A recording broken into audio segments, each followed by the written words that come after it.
Sa UK, partikular sa Southampton Docks mayroong nakitang nakakamanghang tanawin. Ito ay ang WFEL Dry Support Bridges na nakalagay sa matibay na Rheinmetall Military Vehicle RMMV HX45 M10x10 heavy-duty off-road military trucks. Ngunit heto ang mas exciting, ang mga makabuluhang sasakyan na ito ay patungo sa Pilipinas. Ito ay binili bilang bahagi ng Combat Engineering Equipment Dry Support Bridges Acquisition Project ng Philippine Army.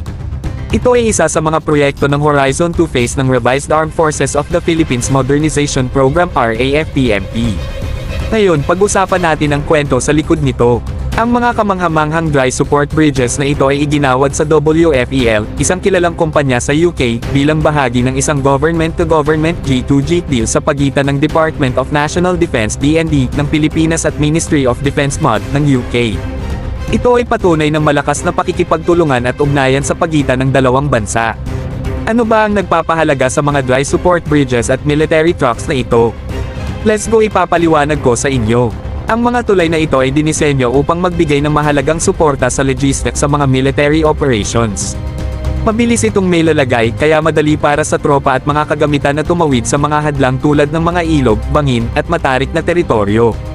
Ang pagbili ng mga makabagong kagamitang ito ay nagpapakita ng dedikasyon ng Philippine Army sa modernisasyon at pagpapalakas ng kanilang kakayahan sa combat engineering.